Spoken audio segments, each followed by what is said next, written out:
Hello, Rivermill families. It's Mrs. Behrman here. And Mr. Syring. We really miss you guys. It's boring here without you at the school. We hope everything's going great at home for you. So we are here today to read the very last chapter, chapter 20 of Fenway and Hattie. I can't believe our read is almost over, but we are here to read the last chapter with you, and then we're excited to hear your thoughts as we finish up. So here we go. All right. Chapter 20. The next morning, we head out to walk, but something's different. Instead of turning up the street as usual, Hattie and Food Lady go in the opposite direction. Is this the way to the dog park? My nose gets busy sniffing for clues. And right away, I find some. In the grassy park next door, I smell golden retriever and another breed I can't quite identify. Goldie? Patches? Is this where they live? My tail starts going berserk. And with good reason, Hattie and Food Lady turned into the front walkway. I pull them towards the house. The door opens and out steps Muffin Lady, an angel, and more good news, Goldie and Patches on leashes. Wowee! My whole body wiggles with excitement.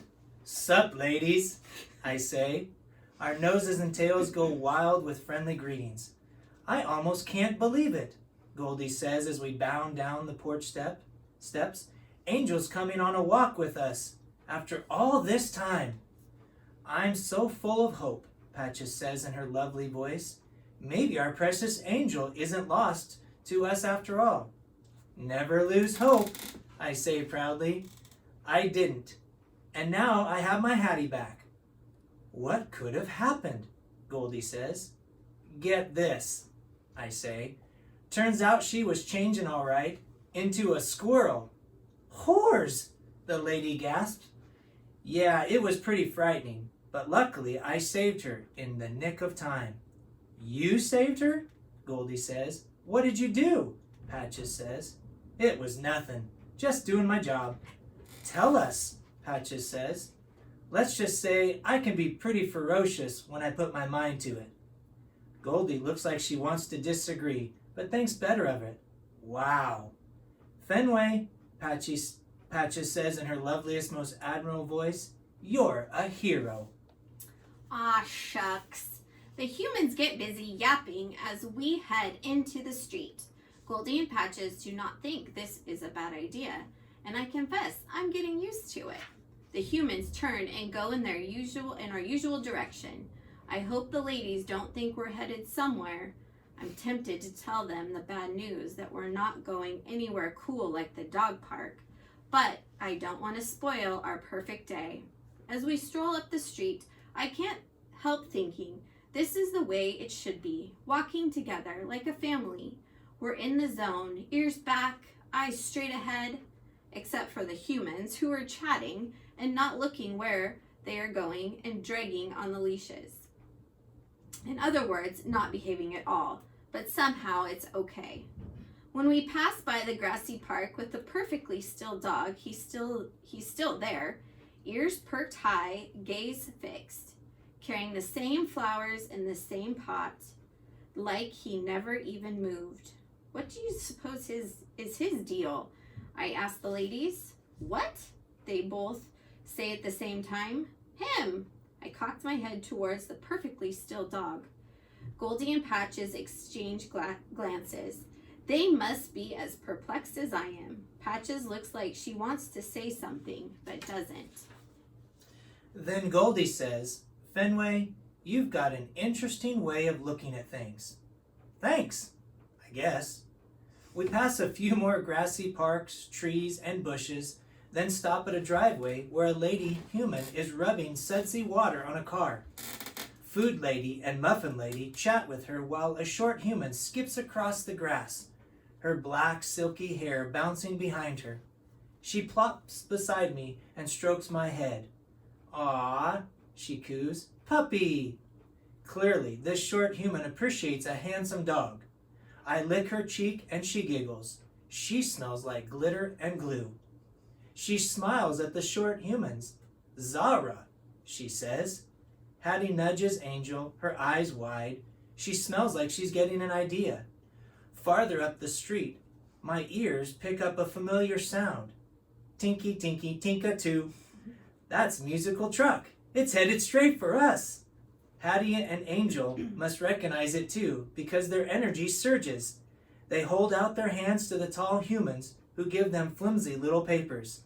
Hattie and Angel bounce on their toes, eagerly awaiting the truck's arrival. Obviously, they are ready to confront the monster like a couple of ferocious dogs. I guess they've been inspired by a certain canine hero. But can they handle this evil on their own? I hardly have time to decide. The musical beast appears, its tiny, tinkling voice blaring. Go away, you nasty truck, I bark, leaping and thrashing wildly. If the leashes weren't holding me back, I'd... Fenway! Hattie shouts. She's pushed her palm towards the pavement. Down! I know this. I drop to the ground and lie at her feet. Hattie pats my head and her body radiating total happiness. Good boy, she says. She sounds deliciously wonderful, just like the treats that sail into my mouth. The ladies look on impressed. What can I say? And the short humans are just as successful in getting what they want. Clearly intimidated, the evil human disappears from the truck window and then returns with ice cream, which Hattie and Angel snatch right out of his hands. That's my girls. As they watch the musical truck cruise off into the distance, I sidle up next to Hattie. Thankfully, I don't have to wait long. A nice glob drops right in front of my paw. Slurp. Vanilla. Back at home, another amazing thing happens. Me and Goldie and Patches head through the side gate and into the dog park. Hooray, hooray! I romp with the ladies, tumbling and tossing and chasing for a long, long time. It's the most fun at the dog park ever. Eventually, we flop down in the cool grass for a rest. I lay my head next to Patches. She licks my nose. I'm considering a well-deserved snooze when sounds come from the front of the house. Short human sounds. The ladies spring up. We all flock to the side gate to investigate. The short human we met on our walk is skipping up the driveway, a sparkling headband on her head. Hattie and Angel rush to greet her. Zara, they cry. Hattie's waving. She's holding the jump rope. Hattie hands one end of the jump rope to Zara. Angel goes to the other, but then shakes her head, a huge grin spreading across her face. Hattie's eyebrows arch, but then she starts grinning too. She and Zara grip the handles and stand far apart. Soon, the jump rope is turning and slapping the pavement in a steady beat. Hattie begins chanting in a sing-song rhythm. The others chant along with her. The jump rope circles over, around, and under a very happy Angel again and again and again. Angel hops up and down, grinning widely as the jump rope turns and slaps, slaps, slaps the driveway. Aha, Patches says. So it's a game. I cock my head. What do you mean? Angel's been hopping over a rope like that for days and days, Goldie explains. We couldn't figure out why, Patches says. Goldie's fur prickles. Maybe you couldn't. I always knew it was a game. As I recall, you were just as puzzled as I was, Patches says. Says Goldie. A happy squeal directs our focus back to the gate. We watch the jumping, chanting short humans for a while. Then Goldie snatches a stick and takes off. Me and Patches chase after her around the dog park. When it's dark outside, I finally have Hattie all to myself. I'm cuddled in her soft and cozy bed. She kisses my brown paw, then my white paw. She showers my neck with kisses. I slobber her cheek and she giggles. Hattie brushes my fur and sings, best buddies, best buddies. It's the happiest moment ever. Me and my Hattie are together forever, and nobody can come between us. Sighing with contentment, I closed my eyes, and then I sprawled out in the soft, cozy grass. Chipper, chatter, squawk! An evil squirrel climbs over the fence, his sharp, drooly fangs glistening in the moonlight. I sprint after him. Chipper, chatter, squawk! It's called a dog park for a reason, I bark. He scurries toward the back fence, where Hattie is crouched down in the grass, his arms wide open. Watch out, Hattie! I bark, but it's too late. The evil squirrel jumps right into her arms. "Aw," she coos, caressing his bristly fur. He chippers softly and snuggles against her neck. "No, no! Somebody please tell me Hattie's not actually cuddling that nasty creature." He looks back and glares at me. He opens his mouth. Crack! Boom! Kaboom! Whoa, that's one loud squirrel. My eyelids pop open. Phew! I'm in Hattie's soft and cozy bed, shuddering. A bright light flashes outside. Rain pounds on the window. This cannot be good.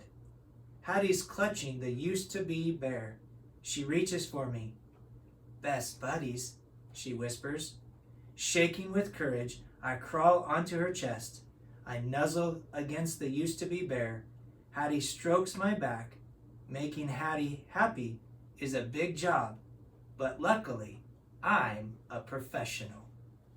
Oh, that was such a good book. That was. Well, boys and girls, we hope that you enjoyed our read of Fenway and Hattie. So, do you have any final thoughts about it? If you do, share them with us. Send us a video. You can email it to me at any time. Love to see those. Have a great spring break. Bye, guys.